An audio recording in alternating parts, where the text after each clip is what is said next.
तुम हमसे मोहब्बत करो हम बेवफा नहीं करेंगे। नो আপনি মেনশন করেন না। Let me say Time is extended for another 8 minutes for you.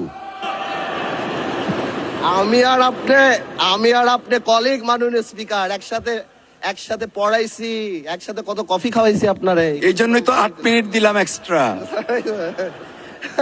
Anyways thank you much obliged. আমি বিরোধী দলের একটা জিনিস আমি এটা বুঝি না, ওনারা আমাদেরকে ভালোই বাসে না, আমরা এত চেষ্টা করি, ওনারা বলে না আমি বলে না মাননীয় স্পিকার বলে না तुम हमसे मोहब्बत करो हम बेवफा नहीं करेंगे।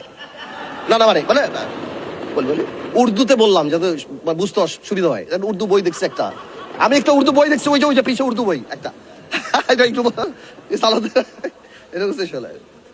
আর আপনাদের সাথে কমিউনিকেট করতে এনিওয়েজ আমি আপনাকে কয় করি, will talk about it later. Zia পরিবার মানে বাংলাদেশের স্বাধীনতার ধারক বাহক, এখন জিয়া পরিবার মানে গণতন্ত্রের এখন কেন্দ্রবিন্দু। জিয়া পরিবারে ভাগাবে আল্লাহ। আওয়ামী লীগ সরাতে 16 বছর, আপনাদের সরাতে 16 দিন লাগবে না। এখন এইসব কথা বলার পরেও যেই আমরা একটু অ্যাটাকে যাই, আসুন আমরা সবাই এক হয়ে যাই। এই ডাবল স্ট্যান্ডার্ড করে লাভ হবে না। আমি বিরোধী দলের নেতাকে সম্মানের সাথে বলতে চাই, আপনি আপনার ঐক্য আপনার দলে ক্লাস নেন। উনি বলেছেন যে আমি জিয়া পরিবারকে মানে নো আপনি মেনশন করেন না। লেট মি সে যে জিয়া পরিবারকে আমি নিশ্চিহ্ন বা এটা হাবিজাবি করতে বলেছি। I am giving challenge. Where, when, how, you have to clarify. এই যে আমার হাতে ডকুমেন্ট আছে, জিয়া পরিবার থেকে মানুষকে মুক্ত করার এনসিপির এক নেতা বলেছেন।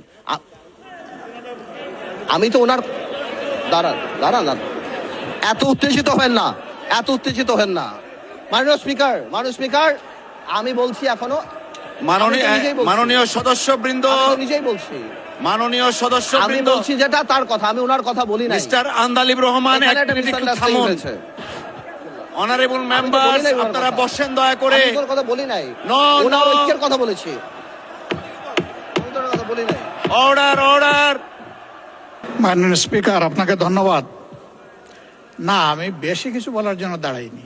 আমি শুধু এটা বলেছি যে এই ফ্লোরে দাঁড়িয়ে যখন কোনো ডকুমেন্ট হাতে নিয়ে আমরা কোনো রেফারেন্স দেব, that should be clear and appropriate. তাইলে তো আর কোনো সমস্যা হয় না। তখন তার কারো চ্যালেঞ্জ করার থাকলে সে করবে।